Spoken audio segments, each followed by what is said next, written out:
Eu postei um vídeo recente falando sobre o caso do Pirula, né, do AVC, e eu recebi uma chuva de comentários como esses daqui, dizendo basicamente: ah, foi a vacina, foi a vacina, foi a vacina. Não vai falar da vacina? Por que você não falou da vacina? Tá bom, então vamos lá, né, gente, já que tem tanta gente pedindo, vamos tentar esclarecer isso. Resolvi gravar um vídeo para fazer isso, porque fica mais fácil do que eu responder comentário por comentário, porque foram tantos e tantos e tantos que eu acho que merece essa resposta aqui, tá bom? Então vamos lá? Bom, como vocês sabem, aqui no canal eu sempre tento responder tudo para vocês com ciência, com estudo, não é com achismo, né? Então vamos a fundo nessa história da vacina e da incidência de AVC, beleza? Eu sei que teve um monte de gente que colocou outras coisas, alteração climática, não sei o que. Bom, eu não vou discutir isso, eu vou discutir vacina, tá? Que foi o que o pessoal mais comentou. Todos os fatores de risco, por que acontece o AVC, o que é o AVC, tá explicado lá naquele outro vídeo, beleza? Aqui eu vou focar nesse link causal. Se você quer saber mais do AVC, vai lá naquele. Então vamos lá? Então, gente, vamos entender então a primeira coisa, tá? Vou voltar lá para 2020. E olha que eu gravei muito vídeo sobre isso já na época, né? Como que as vacinas foram feitas? Então tinha até aqui no canal, se você procurar lá no passado, você vai achar, tinha o termômetro lá de pesquisa sobre vacina. Mas basicamente, quase 200 vacinas começaram estudos, dessas muitas foram estudadas, algumas não foram eficazes, outras tiveram efeitos colaterais, e no fim das contas a gente chegou em 4, 5 vacinas que entrou no mercado, beleza? E elas foram estudadas, né? Eu vou colocar aqui na tela um desses estudos. Por exemplo, esse daqui foi com a vacina da Pfizer. Ele testou ela. É um estudo grande, ó. Se você pega aqui, ele é um estudo com 21 mil pacientes que receberam a vacina e 21 mil que receberam placebo, ou seja, 43 mil participantes.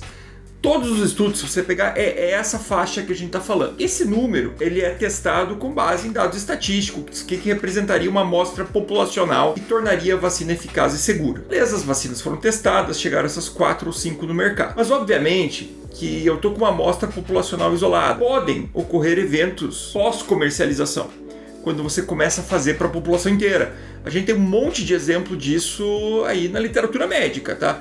De medicamentos que eventos raros começaram a aparecer depois da comercialização, que não tinha sido pego lá naquele momento.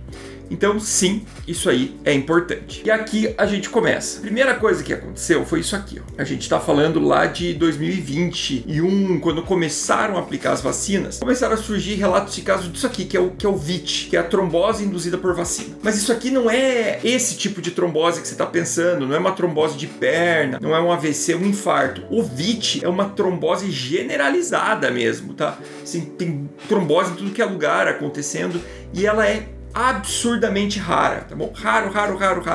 Tanto que aqui, por exemplo, o New England fez agora recentemente esse estudo aqui, trazendo pra gente essa questão, e ele traz aqui 4 pacientes que tiveram esse caso. Então, assim, uma infinidade, ele traz 4 pacientes. É bem raro mesmo, tá? E outro detalhe é que isso aqui acontece com as vacinas de vetores virais, que são aquelas vacinas que usavam vamos dizer assim, elas pegavam um outro vírus e fantasiavam ele do vírus da Covid. É um vírus mais nocivo a princípio, que era o adenovírus. Parece que é esse adenovírus que causa isso daqui, tá? Então é super raro e está associado com essas vacinas que a gente usa muito pouco hoje, que é basicamente a antiga AstraZeneca e a Janssen, tá? Então, assim, esse fenômeno aqui, ele ocorreu, foi detectado pós-vacinação, mas ele ainda assim era muito raro. Bom, outra forma de tentar investigar a questão da trombose que o pessoal fez foi o seguinte: já que um estudo de vacina de Covid tem ali 40 mil pacientes, talvez não seja suficiente, que tal se a gente pegasse todos os grandes, juntasse num estudo só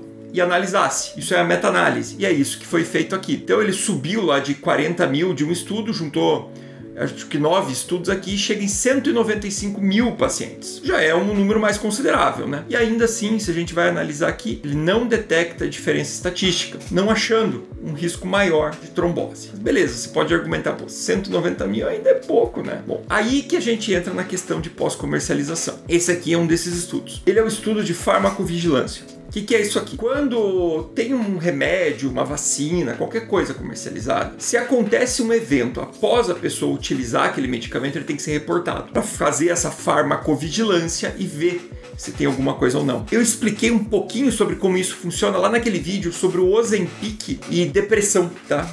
Eu vou colocar aqui para para vocês darem uma lida depois, quem quiser, eu explico lá isso em detalhes. Mas imagina o seguinte, a pessoa tomou um remédio e aconteceu um evento. Isso tem que ser relatado, mas não quer dizer que tem associação causal, tá? Isso aqui está levantando hipóteses para quem sabe, no futuro, analisar isso com mais calma, né? E é natural que ocorra um aumento da incidência de eventos relacionados à vacina, porque imagina que em um dado momento a população inteira foi vacinada quase, num período muito curto de tempo, falando de meses. Então, muitas coisas que já aconteceriam, elas acabaram acontecendo pós-vacina, mas não que seja causado pela vacina. Vamos dar um exemplo aqui. A cada 90 segundos no Brasil, uma pessoa morre de infarto. Antes da vacina, a cada 90 segundos no Brasil, uma pessoa morria de infarto. Depois da vacina, a cada 90 segundos, uma pessoa no Brasil continuou morrendo de infarto. Só que se todo mundo foi vacinado, esses daqui todos foram após. Então eu preciso sempre ter uma base de comparação, tá? Esse aqui é um desses estudos de farmacovigilância e ele demonstra isso. Se você olhar lá, ó, a gente tem aqui um pico de incidência de notificação de evento adverso relacionado com vacina, tá vendo? Mas por quê? Porque aqui é quando todo mundo começa a ser vacinado. Então muitos eventos acontecem, tá? O que é esperado. Bom, vamos continuar aqui nossa análise, então, vendo o que vem depois. Então, essa hipótese ela foi levantada e ela faz sentido do ponto de vista biológico. Vamos dizer o seguinte, quando a pessoa toma uma vacina, você ativa o sistema imune e nesse processo de ativação do sistema imune, pode ser, vamos imaginar que ocorra lá um dano vascular e facilite trombose e AVC. Isso seria na fase inicial ali, né? Quando a pessoa tomou logo depois a vacina. A Covid faz isso, tá? A gente já sabia que a Covid trombosava pra caramba. Então aqui nós temos um estudo que é um estudo de caso controle. Como é que funciona esse tipo de estudo? Ele vai lá, pega as pessoas que tiveram AVC e procura uma pessoa na população geral com a mesma idade, com o mesmo perfil de doenças, que não teve AVC. E daí ele volta para ver a odds, que é a chance dessa pessoa ter ou não tomado a vacina antes. Esse é um estudo feito no Catar e basicamente ele mostra que quem teve AVC ou quem não teve a mesma chance de ter tomado vacina antes. Ele não acha essa diferença. Mas tudo bem, talvez não seja o desenho de estudo ideal. Talvez o desenho de estudo ideal seja observar para frente, né? E é isso que este outro aqui fez. O estudo de 2024 é um estudo britânico. Olha lá, 46 milhões de pacientes que receberam vacina. Então ele vai lá e analisa na população, da população britânica, 46 milhões de pacientes que tomaram vacina. Pô, parece um número bom, né? E aí, o que ele vai ver? Ele vai ver em relação às doses, a gente pode ver aqui, a linha 1 aqui é o risco basal, tá? Que é o risco da pessoa ter, da população, independente de qualquer coisa, o risco geral da população ter um evento. Quando a gente olha, ele até diminui aqui a incidência, o risco de infarto e o risco de AVC. Esse daqui ele aumenta porque é uma vacina que foi muito pouco usada no Reino Unido. Então, tá vendo que esse risco aqui tá enorme? Isso aqui é um intervalo de confiança, porque teve pouca gente que tomou. Então ele fica grande assim porque não consegue afirmar alguma coisa. Mas veja que interessante, até tá diminuindo o risco. E isso eu expliquei lá naquele estudo lá no passado, há muito tempo atrás, em um vídeo.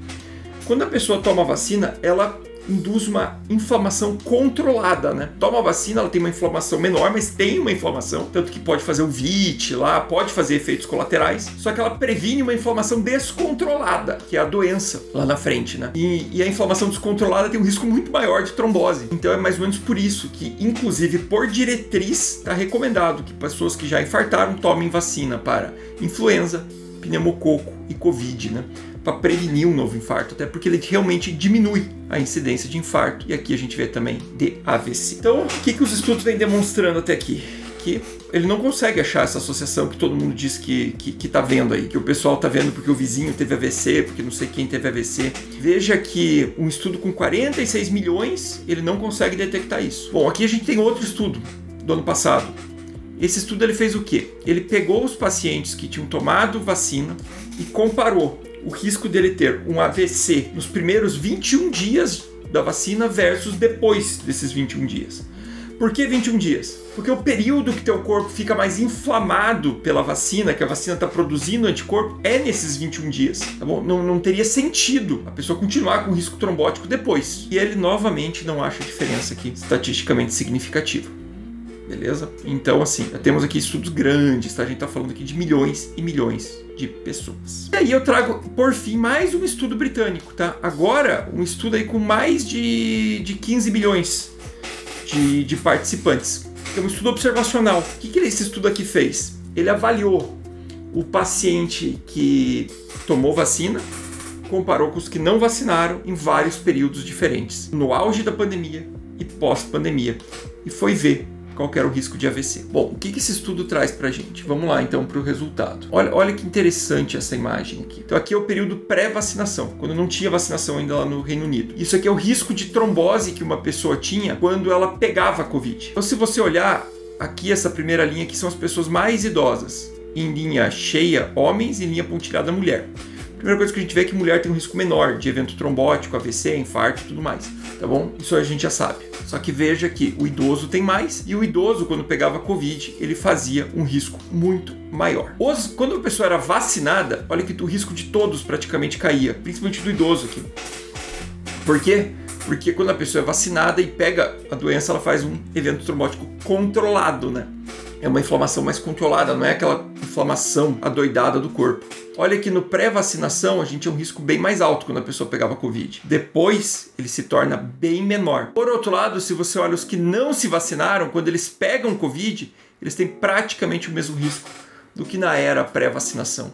Demonstrando que, de fato, a vacina, nestes casos aqui, ela previne para evento trombótico. Isso também vale para os venosos, né? Aqui é arterial, aqui embaixo é venoso.